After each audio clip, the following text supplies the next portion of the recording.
Top of the morning to you, laddies. It's me, Steely Dan.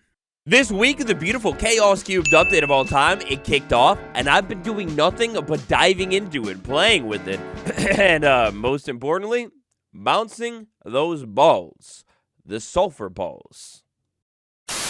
I want to kick it off with one of the most beautiful surprise concepts of all time. So you know how it goes. You've seen it from time to time. Anytime we have a sulfur cave here, sometimes we'll have a little bit of a sign as to if there actually is a sulfur cave there. Now, right now in game, these little mounds of sulfur, they're nice. Like, it's better than nothing for sure. But they could be actually beautiful. This concept right here from PLA Nicholas. I love the idea of sulfur pools on the surface maybe being a little bit more. Imagine a temperate sulfur pool with layers to it, a warm spiky one, or most beautifully of all, a giant puddle of cinnabar in sulfur for the cold. Honestly, man, in my opinion, even if Mojang were to make these things a little bit larger and maybe incorporate a little bit of cinnabar into these things as well, like pretty much right away, they would become so much more interesting to look at. Now, since our initial meeting of the sulfur update of all time, I've had a little bit more time now to lock into my science lab over here with the world's noisiest cow, mind you, and do a little bit of experimentating. You see, not only the sulfur mob, but some of these sulfur blocks are a little bit more on the advanced side in the grand scheme of Minecraft update features and things. Now, quick reminder, before we get gassed out here by the stinky potent sulfur block, tap that like button, subscribe. We're getting so close to that big 2 million milestone. Need your help.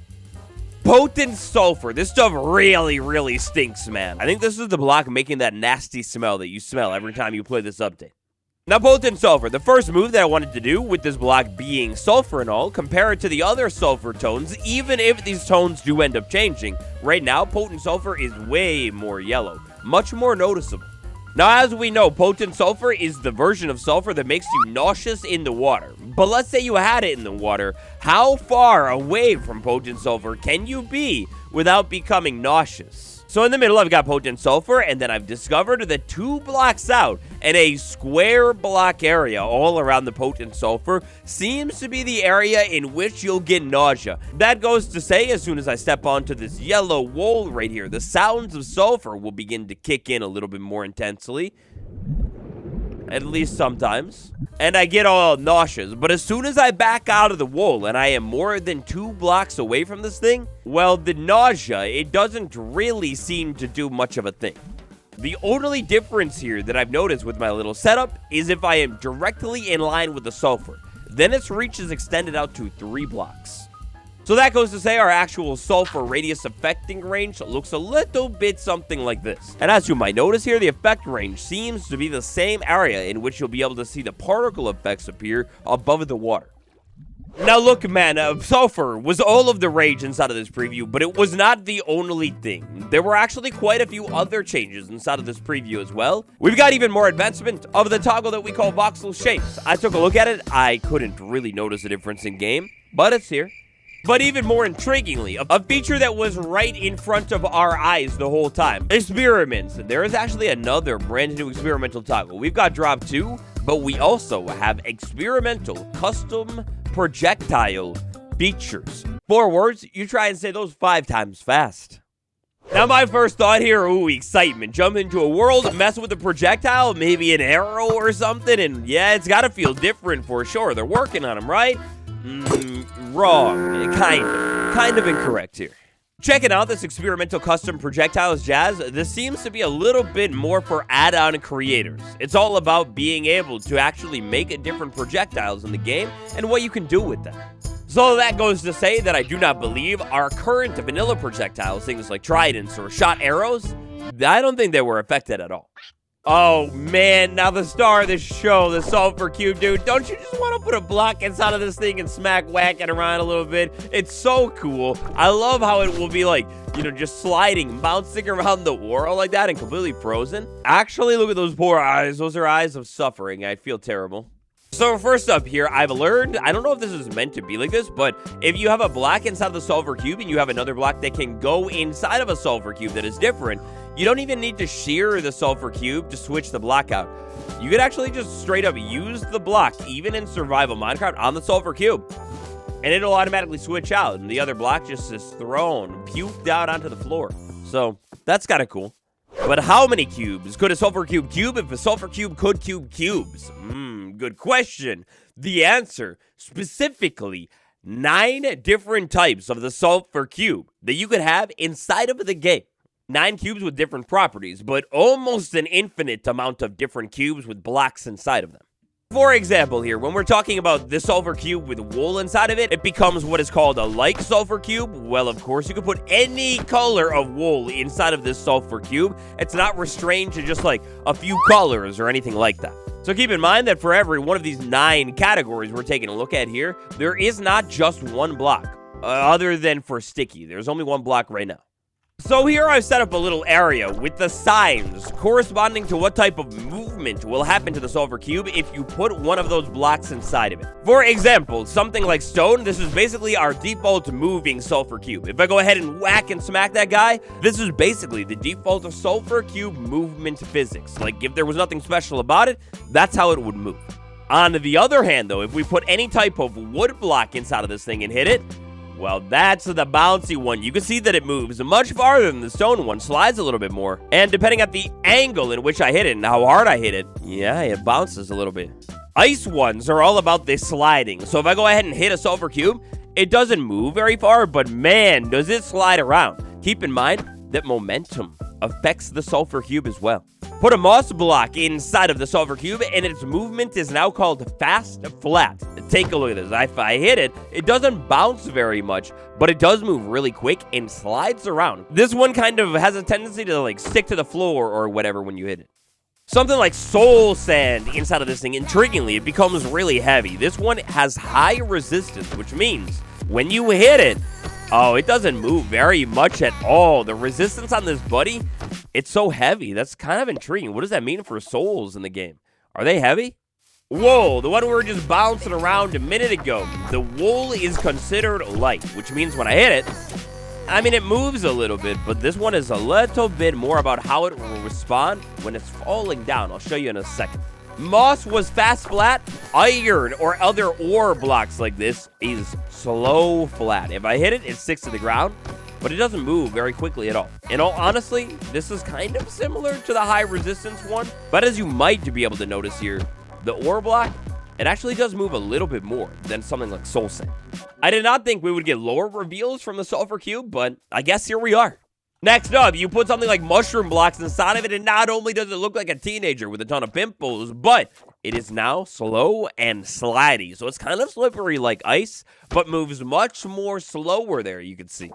And last but not least right now, the only block in this category, it's quite odd, is honeycomb. If you want a sticky one, you can hit it and it'll move quite a bit, but it doesn't really bounce off of anything. If I try and bounce it off of, something, doesn't bounce. Right now, it seems, if I try and put a block inside of a small one, it does not work. The small cube things, they don't want to eat. Now, a lot of these different properties, they're different properties. They're quite unique here. For example, the sticky one here. If I were to send this one falling, you will notice that it sticks to the ground and basically splatted down there and didn't bounce. Meanwhile, if I were to put wool inside of this thing and knock it off of something, you can see that it actually falls quite slow and then bounces a little. But speaking of bouncing around wood, if I put wood inside of this thing, send it off of this thing, oh, you can see it bounces. And also, it's just like you can hit it and kick it. But yeah, the bouncing going on with that, buddy, it's so good, man. Our sulfur cube properties are so advanced, dude. Like, they all do different things. The slow one, well, it falls slow. This fast, mossy one, well, it falls a little bit faster and then slides around. So that's what it would be like if I were setting this thing off of something high. If I am shooting this thing into a wall, we have a bouncy one. Ooh, well, depending on what the wall is made out of, this thing will definitely bounce back. But that's the big catch here, depending on what the wall is made out of. I've got honey, that's sticky. Ooh, it doesn't bounce off of the honey wall. Now I have something like slime. You would think it would be really bouncy off of the slime, and well, maybe it is, but to be honest, it kind of feels pretty similar to bouncing it off of something like a normal block on the wall there. So I don't know. Now this is where our different cubes come into play again. If I have something that slides around, maybe like ice, and if I'm able to hit the wall, well, it'll bounce off the wall a little bit, but not very much that time. Meanwhile, if I have a sticky cube right here and I send it over at the wall, if I'm able to get to the wall, it sticks to the wall, doesn't bounce off. Even with a couple of more days to test these things, I still feel like I am discovering more and more things about these things. They are so adorable, but so advanced. For example, another pretty cool one that I was able to discover here. Let's say I was standing and I hit, like, the bouncy one. You know, it'll go and bounce a little bit. But if I am running and I hit the bouncy one, well, the bouncy one will actually then move a whole lot farther. But if this thing is already bouncing when you hit it, then it'll move even farther than if you run and smack this thing.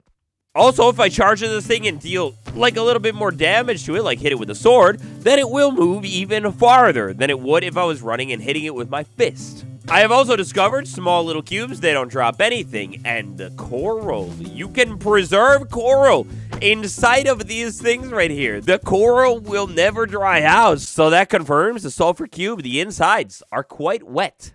Very cool right here. Let's say I had a bouncy one and I go ahead and hit it with some invisibility.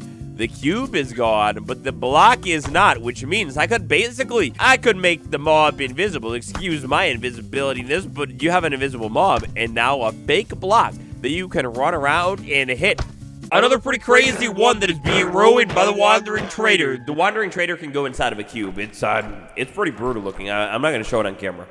Matter of fact, before we take a look at that, take a look at this. This is so tragic. You would think that this would hit a note. But no, if this thing hits a note block, no sounds are played or made at all. I hope that maybe Mojang will change this one because this should totally bounce off of the note block and play a sound. That'd be so cool. Anyway, we've got a sulfur cube in water and different things inside of the sulfur cube. Well, depending on what is inside of the sulfur cube, it will float, or some of them will actually sink as well. For example, let's say I put something heavy inside of the sulfur cube. Oh, not heavy enough. Maybe cobblestone? No, still not heavy enough. Soul Sand, you were the heaviest one out of all of them, and, well, you know, I don't know. Now, these sulfur cubes are so advanced that actually they have an exclusive feature for vibrant visuals. Vibrant visuals in the middle of the daytime right now, it's quite bright. Flip into the nighttime and now it's really, really dark. Put a block inside of this thing, go ahead and set it into the darkness, and oh my god, look at that thing. The block will actually glow while it is inside of a sulfur cube. Now, unfortunately, this block glowing, as you can see out there, it's not actually creating light. But, like, this is crazy looking. Having a light block inside of the sulfur cube, moving into the darkness, and how bright that thing looks. That's pretty wild, dude. Even something that only gives off a little bit of light, like maybe crying obsidian, well, it's illuminated and so crazy looking in the darkness. This does kind of work with non-vibrant visuals on as well, but it is way less noticeable. Like, the shroom light is giving off light there, but these cubes lit up, they don't look anywhere near as cool as they do with vibrant visuals. So that's our sulfur cube rundown for now. I'm sure in the future, over 100%, we're going to come back to these things even more because they are so crazy. Now, next up here, inside of the announcement article for the features coming to the game inside of this drop, we have the second mention in just about as many months of an old forgotten one. Phew! Not only am I relieved that my desk didn't get egged again, I'm eager to track down that smelly little rascal. Wait a second. Rascal, I know what that is. That's a cave mob. A cave mob inside of the new cave update. Update mine shafts. They're a little bit old. Structures have been untouched for so long. We know there's more to the Sulfur and Cinnabar update. We know it's going to be chaotic. What is potentially a little bit more chaotic and cubey than a cubey-shaped mob that runs around a mine shaft and hides from you, leading to a big, gigantic game of hide and seek and a little bit of tag in the mix too? Yeah, I don't know, man. That sounds pretty chaotic, potentially. Now, last but not least here, laddies, it looks like our inventory update is getting closer with every single week because now, inside of the ketchup and mustard update, we've got some of the juiciest leaks when it comes to this update. We take it to Nipatar, like we usually do when taking a look at these leaks. First up, oh wow, the copper chest. I feel like they were just working on the copper chest, but now, look at this thing. It's gorgeous looking. It seems like these new UIs are getting a little bit more personality as well. Just like we saw with the bundle, now we've got a little notch. That's like the top of the chest. So it's like the chest actually opened up in full. That's beautiful. Now, as we can see here, from the looks of these new UIs, the copper chest will actually oxidize. The color of the UI will change alongside the copper chest block actually changing as well. Dude, this is so in-depth and good. But, oh, man, you thought that was good? Oh, take a seat, man. New Ore UI dyed shulker screens inside of Minecraft. The first one is undyed, then we have a couple of dyed. Shulker boxes, you know how you could dye them? Well, yes, the inventory will actually be dyed inside of the game as well. Your shulker boxes, the colors are going to correspond. That leads me to believe that our new bundle UIs that we just learned about last week are going to correspond to colors as well. The white shulker box looks a little old school. The black shulker box looks so good. Genuinely wondering if we're going to see any of this come out to the game inside of the Chaos Cubed update, because they're moving quick with it now. Sulfur cubes, cinnabar blocks, what do you think of the UO update so far? Let me know down below, smash like, subscribe, and now I'll be back in the lab to run even more experiments. Goodbye!